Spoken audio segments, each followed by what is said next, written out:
Hi, everybody. With the 12th day of Christmas today, right? The 12th day of Christmas. So, happy Christmas, and we're coming into Epiphany, and we can't forget because the light is in the world, right? And it is. We are getting so much information. So let me see if I'm on, so we can get started. Thank you for coming on so late, those that will join, because it just can't be helped. Sometimes we are burning the midnight oil because so much intel is coming in about the Maduro capture, what that means, who he was involved with, the indictment, also with the Candace Owens and Mitch Snow situation. Sorry. Uh, I've been talking quite a bit, and that is really important. And of course, Danae Katzen, Gonzalez Ambriz being on the fugitive list, and we did get information today. She's on the most wanted. But Jonathan Caleb Ambriz, her husband, he, West Pointer 14380A, big computer guy with all kinds, with LLCs and working for DHS and all kinds of information on him that he was arrested with her for the fraud, for the scamming, all of that. And, all the connections with his family. Um, yeah, that um, really has a lot to do with Richard's case. Well, we received confirmation that he is also wanted. Okay, he also has a warrant out for his arrest. And, it just tells you there's a lot going on behind the scenes. Uh, we're reporting that all the time, but the media doesn't want to report all the actions that the Trump administration has been making behind the scenes, or not even behind the scenes, but they don't want to report it like it should be reported. So we're here. We're here to do that for you. And sometimes it gets to be, past midnight because, people are very, very busy. You see, President Trump, he is absolutely working around the clock, working around the clock. I don't think he gets much sleep at all because he's really saving the world. That, in our opinion, that's what he's doing.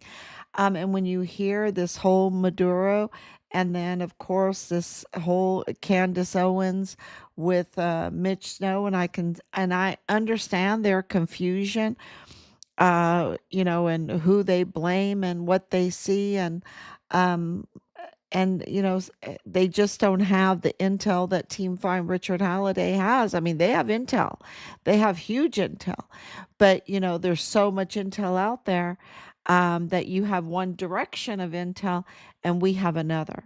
We have another, and I just want to say thank you to everybody that is on our team. We have people always ask, how do you know that?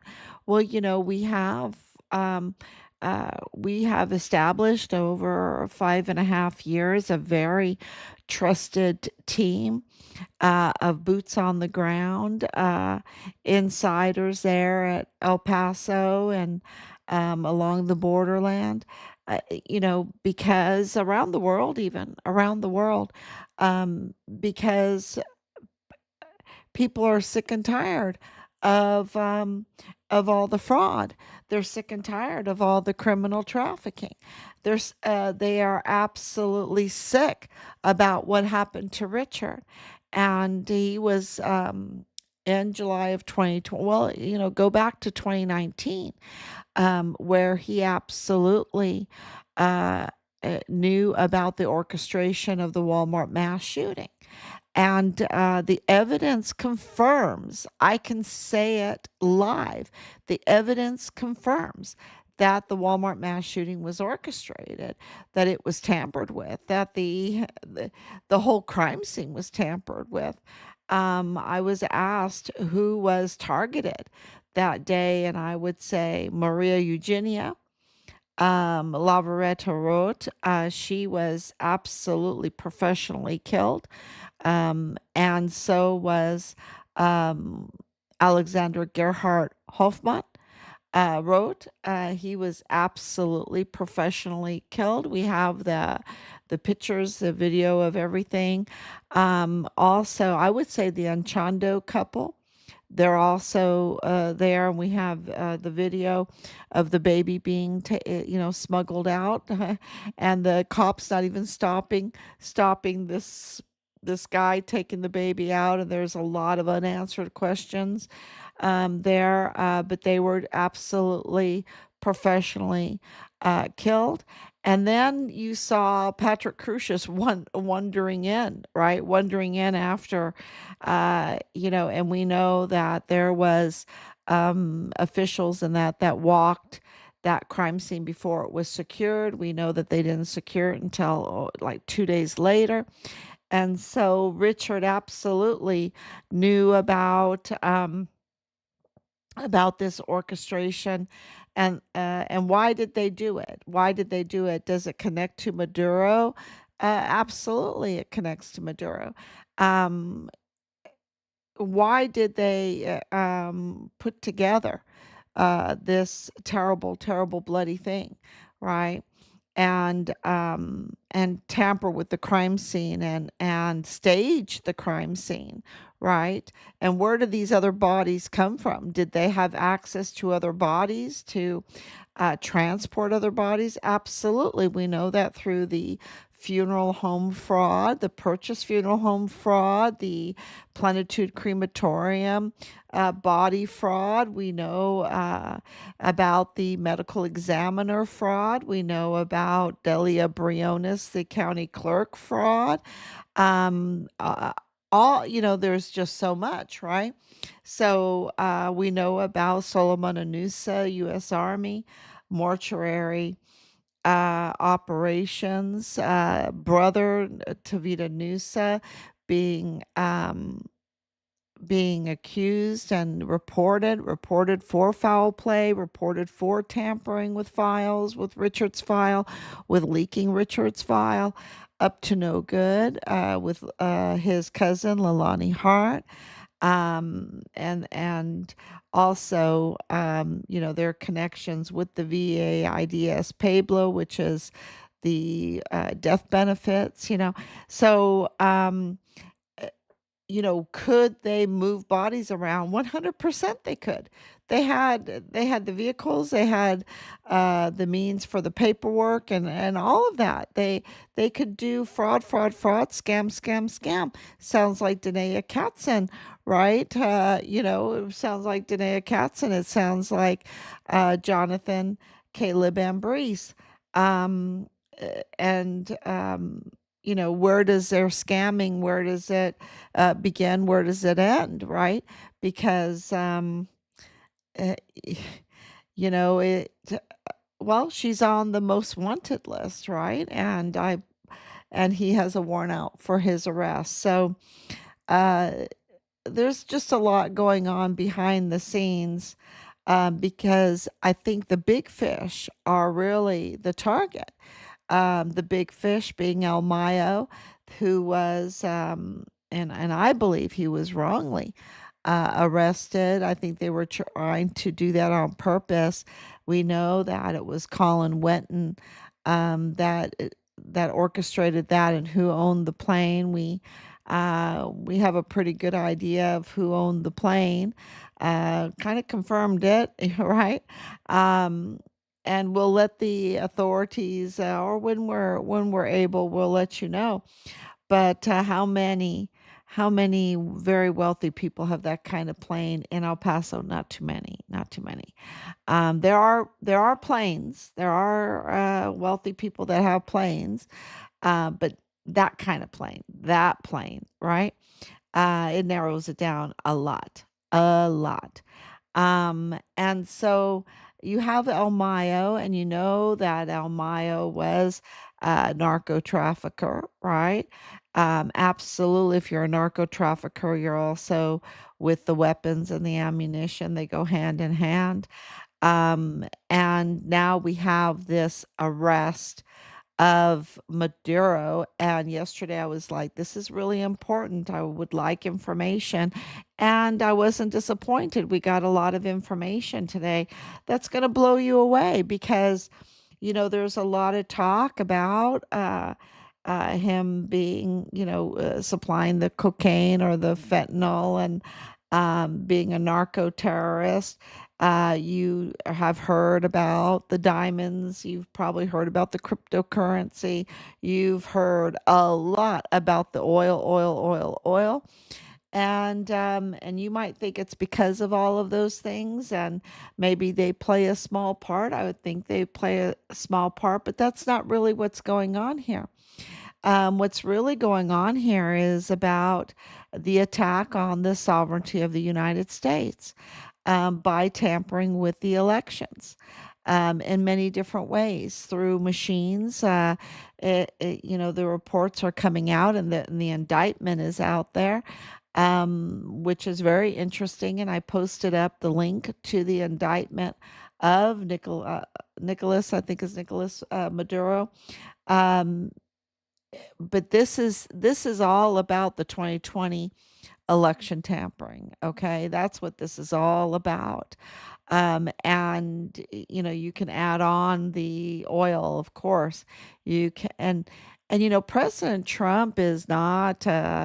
He's not a buttercup. He's tough. He is absolutely tough. If we're going to do the work to capture this fraud, this narco terrorist, this, you know, and and absolutely engaged with the Sinaloa cartel, with other cartels, with the FRN, the Colombian one. I think I don't know if I got that right. But it is the Colombian um, uh, group there.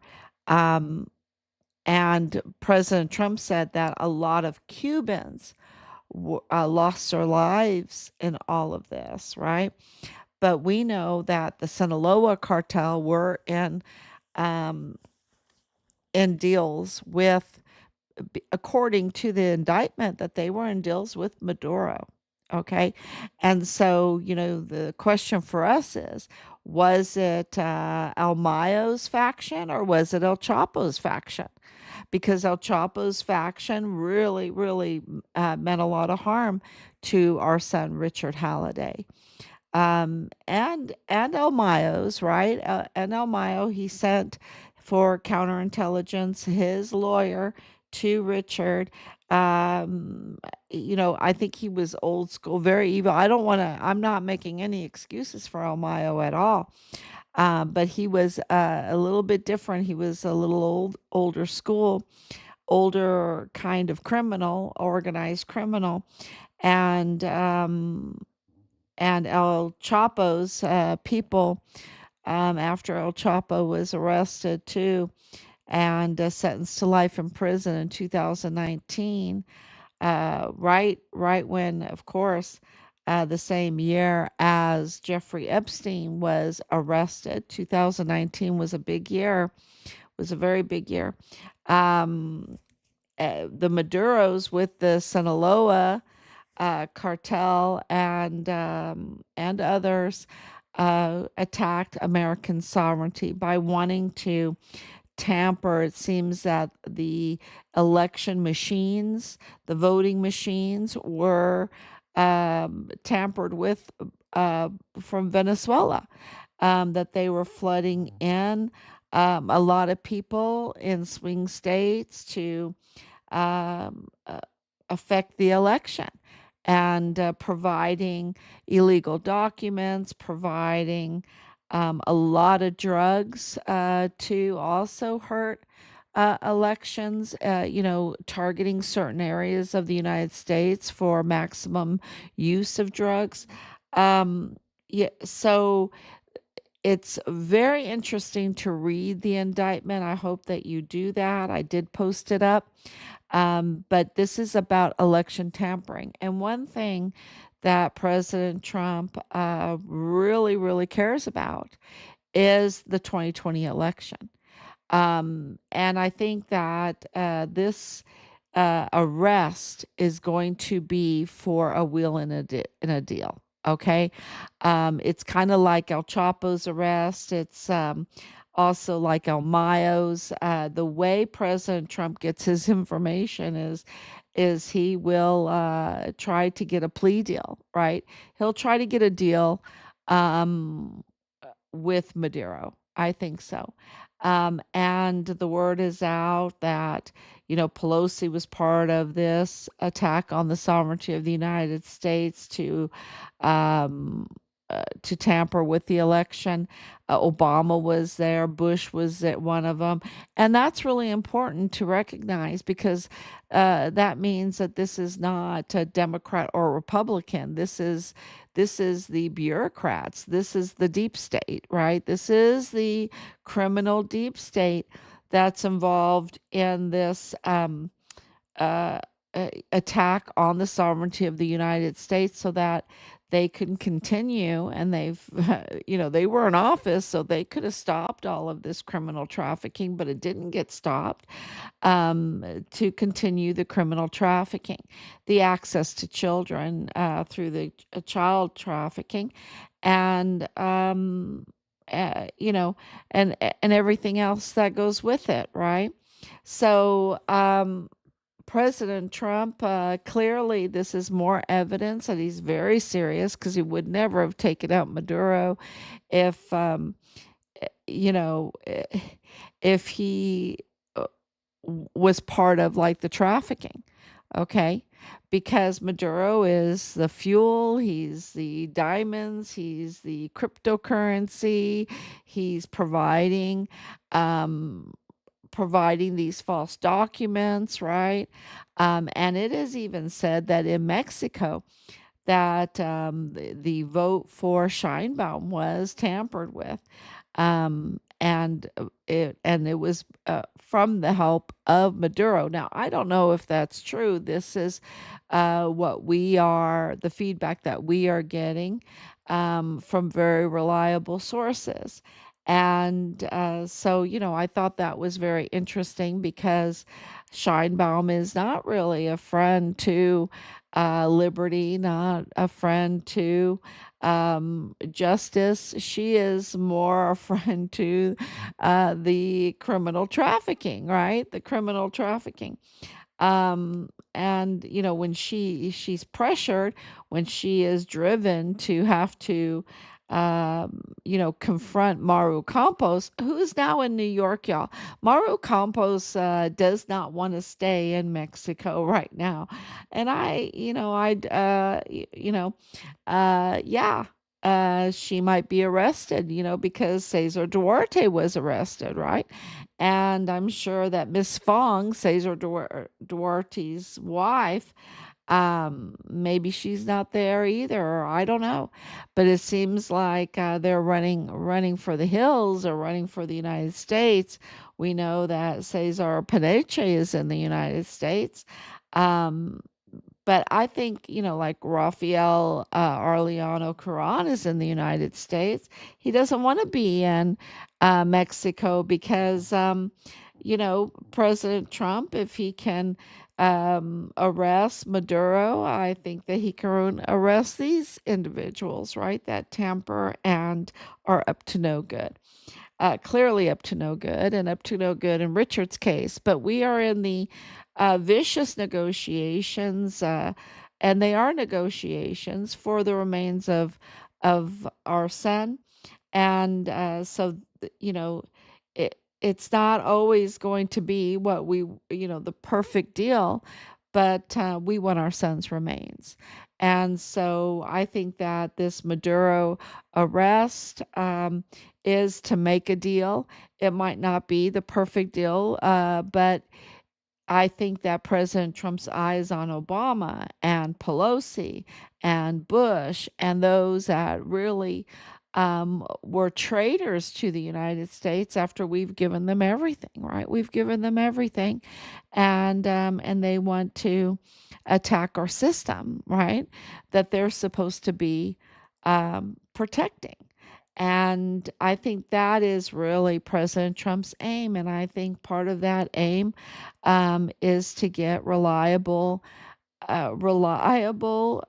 elections. And this was Charlie Kirk's aim. Clearly, that is what he was using Turning Point USA for reliable elections. And also, how you run the campaign, how you canvass the to the young people, to the minorities, to the regular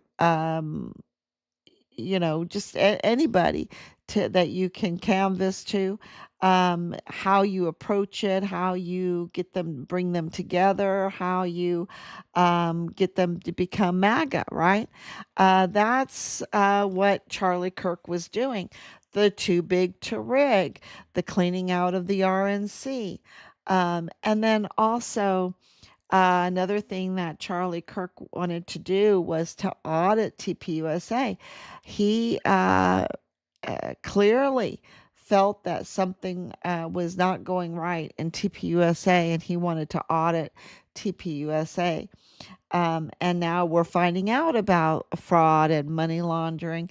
And, for somehow it's connected to Hoffman and Farnsworth. Well, my goodness, that sounds really familiar with Alexander Gerhard Hoffman, who was targeted in the Walmart mass shooting, and the Farnsworth that the lead that we got early on in our son's case. Um, so we know that this is a Mormon faction, a cartel tied Mormon faction, up to no good, and really infiltrated into our system, into high positions. And, you really know them by their name, or you start scrutinizing if they have a certain name. Um, that's very clear because it seems like the same names over and over and over again. So, that is really the major intel that we're getting is this Sinaloa cartel being connected. So that's Maru Campos, who's in New York right now. Um, and, if she gets arrested, she'll probably be in New York, right? And then it's gonna be hard for her to have visitations, or have her own counsel, I mean, New York is not real close to El Paso, right? So, that seems to be the place that they're taking, um, the fraudsters and the scammers and all of that. So, and getting back to Candace Owens, I know that there is a lot of talk surrounding all of that. We are keeping up with all of that. Uh, it really, with Mitch Snow, it really corroborates the tunnels in Fort Huachuca, tunnels at Fort Bliss, criminal trafficking that involves the military at Fort Huachuca, criminal trafficking that involves military, that's Fort Bliss. We know about the 500,000 children that were being trafficked through Fort Bliss. The worst type of crimes. It's so bad.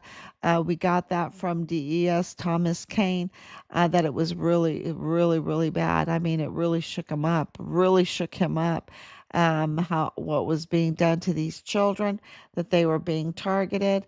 Um, and we know about La Diabla and targeting crisis pregnancy women, um, giving them illegal C-sections by like a 17-year-old, 16, 17-year-old girl.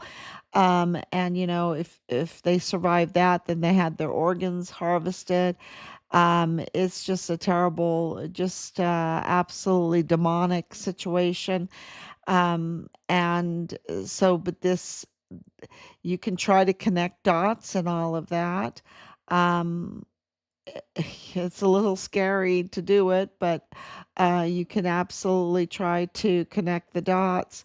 Um, and, you know, why do they want to affect the elections and tamper with elections and everything? Well, because they want to continue to traffic like this. And their main goal is to get access to children, y'all. That's been, very, very clear when you look at the Hart family and other families involved in all of this. Um, uh, those that are involved in this case, they want access to children, and it's for very, very bad reasons, very bad reasons. So that's been made very clear uh, uh, in in all the evidence that we have. It makes you cry. It makes you really get, yeah, you have to take a very deep breath, because the scope of this, the absolute scale and scope of this is huge. A 500,000 children. Now we're getting information.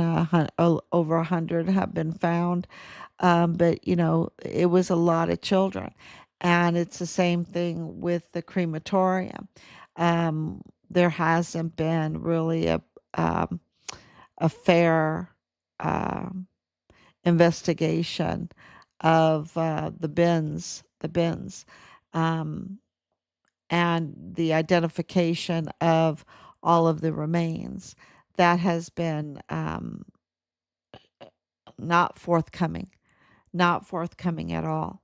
And so, yeah, we're working very hard to drive them to do the right thing and give us the information that we have the right to.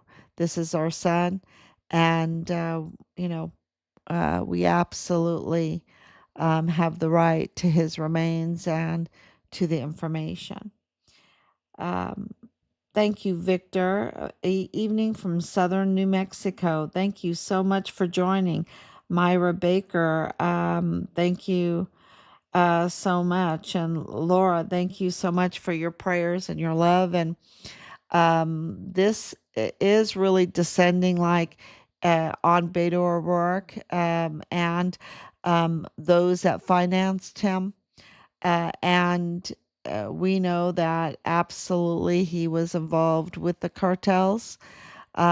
If it is found out through our intelligence that he's connected to Maduro, like for humanitarian aid, that's how they like to frame it. They'll like to frame it with something good, right? Like humanitarian aid, and it will be really to abuse and use for really rotten things. So, that's all the things that we're looking into here, because the indications is that that is what happened. Um, so, yes, Richard was forcibly removed from his barracks room, taken to the basement room, which is the arms room. That room, we've put on the seal, we put up the video of that. Um, Thank you so much for taking a huge interest in that, because we feel that is the crime scene. And yeah, we're getting to the bottom of that. It just takes time. It takes a lot of time when there's so much tampering and obstruction and everything. But they can't stop the truth from coming out, because the truth always comes out. So, we were very sure about that. So here we are, within the line of duty status for Richard, and more information about about all the surrounding huge criminal activity there on Fort Bliss and in El Paso. I mean, it's huge. So there had to be like a director there, y'all. And of course, the school is just brilliant with its director. So Um, yeah, so this is our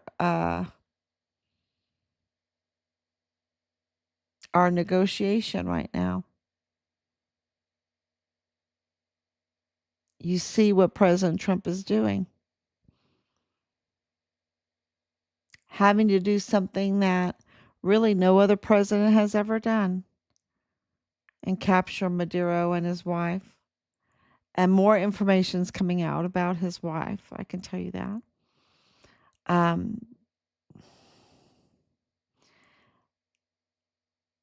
and El Mayo and El Chapo and Jeffrey Epstein, all of them have been arrested. Of course, they focus on Jeffrey Epstein, but he's no longer with us.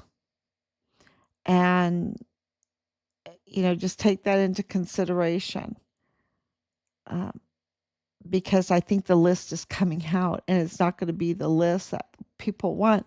It's going to be more like election tampering list, um, which kind of came out today, didn't it? So, okay, everyone, thank you so much. I know it's really late. I think uh, that is huge, huge breaking news. I'm looking forward to Stu Peters interviewing Mitch Snow. I hope that happens, very, very soon. So, yeah, thank you for coming on. Thank you for your prayers. Thank you for all of your support. And I will be back tomorrow, God willing, hopefully a little bit earlier. Yeah, thank you